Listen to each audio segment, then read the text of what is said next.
Hello friends, welcome to our channel. இன்றைக்கு பதிவில் கருவேப்பிலை உடம்புக்கு ரொம்ப நல்லது. அயன் சத்து, உடம்புக்கு குளிர்ச்சி தரும், முடி நல்லா வளரும். கருவேப்பிலை சேர்த்துட்டா நல்லதுதான், நம்ம எல்லாருக்குமே தெரியும். ஆனால் சாப்பாட்டில் இருக்க கருவேப்பிலை எல்லாருமே எடுத்து வச்சிடறாங்களே அப்படின்னு வருத்தப்படுறீங்களா? இன்னைக்கு கருவேப்பிலையை சேர்த்து ஒரு அருமையான, ஒரு சுவையான, பாரம்பரியமான ஒரு செட்டிநாட்டு குழம்பு ஒன்று, ரொம்ப சூப்பர் டேஸ்ட்ல மருந்து குழம்புன்னே சொல்லலாம். ஆனால் ரொம்ப ரொம்ப டேஸ்டா இருக்கும். எல்லாருக்குமே, குழந்தைங்கள்லேருந்து பெரியவங்க வரைக்கும் எல்லாருக்கும் ரொம்ப பிடிக்கும். அந்த குழம்பு எப்படி செய்யறது இன்னைக்கு பதிவில் பார்க்கலாமாங்க. சுவையான இந்த குழம்பு செய்கிறதுக்கு இன்றைக்கி நான் அடுப்பில் மண் சட்டி தான் வச்சுருக்கிறேன். இந்த மண் சட்டி இப்போ காஞ்சிருச்சு. இதில் நான் 2 கைப்பிடி அளவுக்கு இன்றைக்கி நான் கருவேப்பிலை சேர்த்துக்க போகிறேன். கருவேப்பிலை நல்லா ஃப்ரெஷ்ஷான கருவேப்பிலை எடுத்து அந்த காம்பெல்லாம் நீக்கி சுத்தம் பண்ணி வச்சுருக்கிறேன். பாருங்கள், ஒரு 2 கைப்பிடி அளவுக்கு நான் கருவேப்பிலை சேர்த்துக்கிறேன். கருவேப்பிலை சேர்த்துட்டு இதை நல்லா வறுத்து கொடுத்துக்கலாம். வெறும் வானலியில் எண்ணெயெல்லாம் எதுவும் ஊற்றாமல் நான் இன்றைக்கி மண் சட்டி வச்சுருக்கிறேன். மீடியம் ஃப்ளேமில் வச்சு நம்ம இதை வறுத்துக்கலாம்.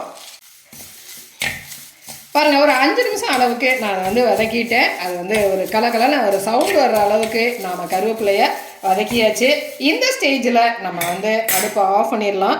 இந்த கருவேப்பிலை எடுத்து இந்த மாதிரி நம்ம பொடி பண்ணோன்னா இப்படி க்ரஷ் ஆகிற அளவுக்கு இருக்கும். பாருங்கள்,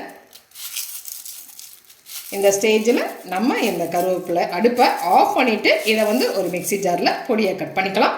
இந்த குழம்பு செய்கிறதுக்கு பெரிய நெல்லிக்காய் சைஸில் நான் புளி எடுத்துருக்கிறேன். அந்த புளியை ஊற வச்சு நம்ம கரைச்சி வடிகட்டி எடுத்துக்கலாம்.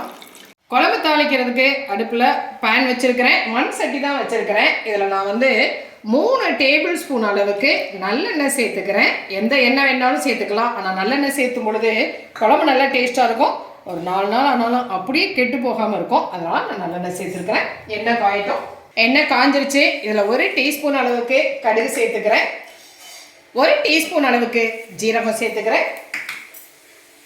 1 டீஸ்பூன் அளவுக்கு மிளகு சேர்த்துக்கிறேன். 1/2 டீஸ்பூன் அளவுக்கு வெந்தயம். கடுகு நல்லா பொரியட்டும். இதில் ஒரு 15-20 பூண்டு பல் உரிச்சு வச்சுருக்கிறேன். முழுசாக தான் வச்சுருக்கிறேன். அதை சேர்த்துக்கலாம். ஒரு 2 நிமிஷம் பூண்டு நல்லா வதங்கட்டும். ஒரு இனுக்கு கருவேப்பிலையை சேர்த்துக்கிறேன். சின்ன வெங்காயம் ஒரு 15-20 சின்ன வெங்காயம் எடுத்து உரிச்சு வச்சுருக்கிறேன். கட் பண்ணவெல்லாம் இல்லை, முழுசாக தான் வச்சுருக்கிறேன். அதையும் நம்ம இதில் சேர்த்துக்கலாம். சேர்த்து நல்லா வதக்கலாம். சின்ன வெங்காயம் சேர்க்கும்போது ரொம்ப நல்லா டேஸ்ட்டாக இருக்கும். சின்ன வெங்காயம் இல்லை அப்படின்னு சொன்னால் நீங்கள் ஒரு பெரிய வெங்காயத்தை நல்லா நைஸாக பொடியாக கட் பண்ணியும் சேர்த்துக்கலாம். பாருங்கள், மிக்ஸி ஜாரில் கருவேப்பிலையை இந்த அளவுக்கு நம்ம பொடி பண்ணி வச்சாச்சு. இப்போ இந்த ஸ்டேஜில் வெங்காயம் வதங்கிருச்சு. நம்ம இந்த பொடியை அதோட சேர்த்துக்கலாம். சேர்த்துட்டு கலந்துக்கலாம். ஒரு நிமிஷம் நல்லா வதக்கிக்கலாம். பொடிகளை எல்லாம் இப்போ நாம் சேர்த்துக்கலாம். பாருங்கள், 2 டீஸ்பூன் அளவுக்கு காஷ்மீரி சில்லி பவுடர் சேர்த்துக்கிறேன். 2 டீஸ்பூன் அளவுக்கு மல்லித்தூள் சேர்த்துக்கிறேன். நீங்கள் தனி மிளகாய் தூள் சேர்க்கறதா இருந்தால் கொஞ்சம் கம்மி பண்ணிக்கலாம். ஒரு 1.5 ஸ்பூன் அளவுக்கு நாம் சேர்த்துக்கலாம்.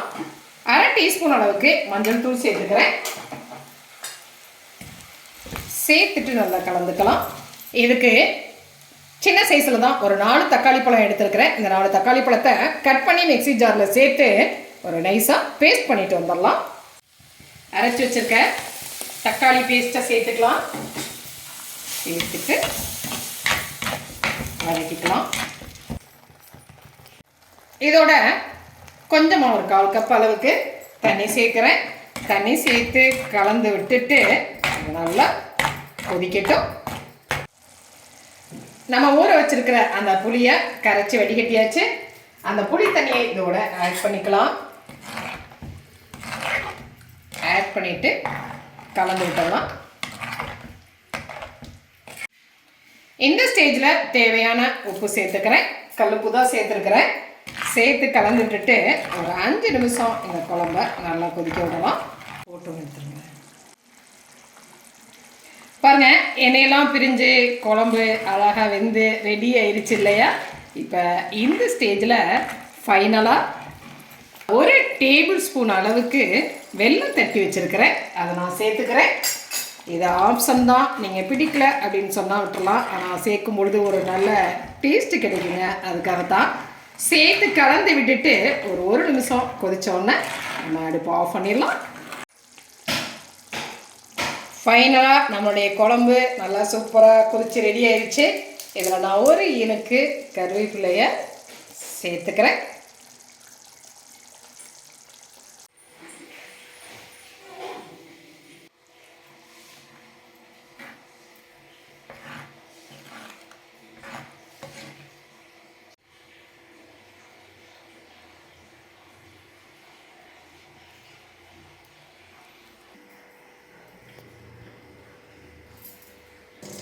சூடான சாதத்தோட இந்த மாதிரி இந்த கறிவேப்பிலை குழம்பை சேர்த்து நம்ம சாப்பிடும் பொழுது ரொம்பவே நல்ல டேஸ்ட்டாக, ரொம்ப எல்லாருமே லைக் பண்ணக்கூடிய அளவுக்கு ஒரு சூப்பர் டேஸ்டான ஒரு குழம்பாக இருக்கும்.